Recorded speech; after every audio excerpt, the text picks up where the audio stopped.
anak muda, gak punya duit, banyak waktu, maka bermanfaatlah dengan waktu. Jadi relawan kemanusiaan, menjadi anggota komunitas berbuat kebaikan dengan waktunya, memadamkan perselisihan di ininya dan sebagainya. Tapi kalau saya habiskan anggaran hanya untuk satu sektor, maaf ya, saya kan berarti tidak adil terhadap sektor-sektor lainnya. Seperti Bapak Ibu juga lah punya anak satu kendaraan ya.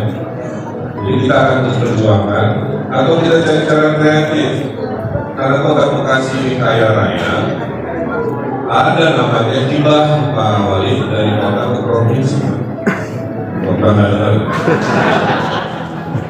Ngecek selesainya lelang-lelang untuk jalan yang harus diperbaiki di Kota Bekasi. Alhamdulillah ada 71 paket pekerjaan se-Jawa Barat. Kemudian yang kedua, saya hadir menyemangati SMA SMK tentang pendidikan yang berubah di era digital, ya, menjadi positif karena banyak sisi positif digital, menjadi buruk juga ada karena sisi gelap digital. Salah satunya ajakan-ajakan tawuran yang mengemuka melalui media sosial. Saya sampaikan tadi agar kita selalu melindungi murid-murid kepada guru-guru di sini, dan juga siswa-siswa Bekasi harus terdepan memadamkan potensi-potensi negatif, kerusuhan, penipuan yang marak melalui namanya HP, kira-kira begitu. Tidak bisa dihindari. Ada pertanyaan mungkin dari wartawan, ada SK yang pelarangan study tour tahun 2020 memang masih berlaku, nanti kita akan evaluasi dalam hari-hari ini karena COVID-nya sudah relatif surut, kegiatan pariwisata memang boleh, tapi tentunya kita akan evaluasi ekses-eksesnya, kira-kira begitu. Kemudian pada dasarnya tidak boleh ada pungutan liar. Semua yang ada di sekolah itu harus mengikuti aturan yang memang turunan dari kementeriannya, bahwa memungut itu memang ada celahnya jika ada argumentasi satu dari sekolah bahwa dana dari pemerintah daerah tidak cukup. Maka setiap pungutan tambahan harus ada izin dari gubernur melalui Kadisdik. Nah, yang terjadi hari ini biasanya mereka melakukan pungutan liar tanpa izin dari Kadisdik yang diketahui oleh gubernur. Saya kira itu. Dari Dinas Pendidikan Jawa Barat dan Kemendikbud PPDB itu turun. Jadi kami belum bisa melakukan baik sosialisasi maupun insya Allah nanti ketika PPDB itu sudah turun, Kemendikbudnya maupun Kemendikbudnya itu sosialisasikan ke masyarakat. Pokoknya Menpakannya itu apa bentuknya ya, kita pun nanti akan pelajari. Artinya kita coba untuk keinginan daripada peserta didik ya, sementara peserta didik inilah yang mereka menentukan. Nanti kita coba lihat ya himbauannya itu apakah masih berlaku atau tidak. Yang jelas saya pikir ini setelah COVID ini bisa di regulasi ini bisa coba kita informasikan atau kita sampaikan ke Provinsi Jawa Barat. Karena positif ya. Karena sebagai SMK Negeri 2 sebagai sebuah sekolah menengah kejuruan yang posisinya juga ada di Bantar Gebang, Kota Bekasi, tentunya dengan kehadiran beliau itu menjadi sebuah sebagai bentuk apresiasi pada kita, khususnya SMK 2 mau didatangi oleh beliau, banggaanlah buat kita semua. Dan juga di kesempatan itu beliau banyak memberikan pembelajaran kepada kita, terutama kepada anak-anak siswa-siswa SMA, SMK, SLB se-Kota Bekasi tentang bagaimana bersikap di zaman globalisasi, bagaimana generasi milenial harus mengambil opportunity atau kesempatan di zaman yang penuh persaingan ini, dan juga banyak nasihat-nasihat beliau yang tadi disampaikan. Saya kira itu sebuah inspirasi yang sangat bagus, yang mencerahkan buat para siswa khususnya, baik SMA, SMK maupun SLB yang ada di Kota Bekasi. Dapat memang karena beliau ingin punya waktu untuk memperkenalkan kaitannya dengan aplikasi yang anti perundungan itu. Makanya tadi beliau banyak bicara tentang bagaimana bermedsos yang baik, bagaimana kita berkarakter dengan baik akan mengikuti kaitannya di situ.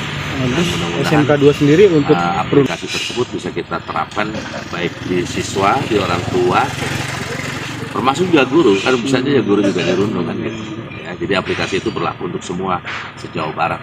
menurut Sampai gampang sih, karena seperti halnya aplikasi mobile yang di HP-HP sekarang. Ya tentunya ada, karena kita ditarget dual hybrid sistem, satu yang luring, satu yang daring. Yang luring tadi di lantai 3 di aula, yang daring tentunya ada di sekolah atau di rumah masing-masing. Nah itu tentunya membutuhkan persiapan. Satu hari aja kemarin. Dan memang instruksi dari pimpinan bahwa Pak Gubernur mau datang sehubungan kaitan dengan adanya agenda di Kota Bekasi, sekaligus mau mampir ke SMK 2. Nama buat anak sibuk dan betah di sekolah. Kemudian pendidikan karakter. Dengan anak sibuk dan betah di sekolah, sekolah menjadi rumah kedua buat mereka, maka dia tidak butuh nongkrong-nongkrong di luar dengan liar. Buat sekolah itu menjadi tempat yang nyaman buat siswa, sehingga dia merasa sebagai rumah keduanya. Terus yang kedua, karakter. Pendidikan karakter itu penting. Di SMK 2 kita menerapkan pendidikan karakter sejak awal melalui pendisiplinan masuk dan pulang. Kita masuk jam 6.45, pulang itu jam 3:30. Sehingga dengan durasi belajar yang begitu lama, tentunya anak-anak akan kelelahan kalau untuk harus nongkrong sana, nongkrong sini, sehingga menimbulkan kerawanan. Tawuran atau adanya kegiatan yang sifatnya perkelahian antar pelajar itu kan dipicu karena adanya anak-anak yang pulang lebih awal, nongkrong di jalan, nongkrong di mana, bertemulah mereka dengan sesama sekolah SMK negeri maupun swasta, terjadilah tawuran. Kalau anak-anak itu dibuat aktif, dibuat sibuk, saya yakin juga tidak akan ada waktu dia untuk beruang-luang untuk main keluyuran, nggak jelas. Seperti itu, kuncinya hanya itu aja. Ke arah Cilengsi itu sering terjadi, masih sering terjadi. Terus yang dari Jalan Gunung Putri, Kecamatan Gunung Putri itu apa namanya? Yang sana itu, daerah sana juga masih sering terjadi. Punya kelas industri. Ada kelas industri di 4 jurusan. Ya, jadi kalau bicara soal magang, ya kami paling duluan magang. Dan jangan salah, SMK 2 ini adalah salah satu SMK pusat keunggulan yang ada di Kota Bekasi, Center of Excellence. Sehingga konsep tentang teaching factory, tentang magang di industri, itu sudah kita jalankan. Dibandingkan sekolah-sekolah yang lain, kita lebih awal. Bahkan penerapan kurikulum merdeka, kalau sekolah yang lain itu baru sampai di kelas 10, kita udah di kelas 11. Karena kita lebih awal menerapkan itu. Gitu. Kenapa kita menerapkan itu lebih awal? Karena kita sebagai SMK pusat keunggulan. berarti dari berapa sekolah? Kan salah satu. Ya.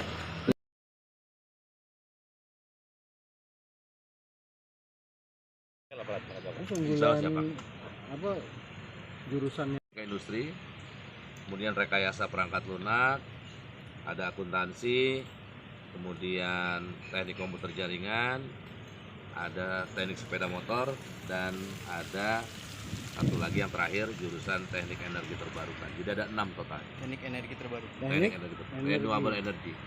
Hah? Apa? Renewable energy atau energi Renewable. renewable. Sudah saya jalani di SMK 2 selama ini, kita mengikuti aturan yang sudah digariskan oleh Pergub ya tentang PPDB. Dan alhamdulillah selama saya di SMK 2 ini aman. Kita 59 rombel. Per kelas Siswa kita ada 2046. Paling banyak di negeri ya. Siswa negeri terbanyak di Kota Bekasi.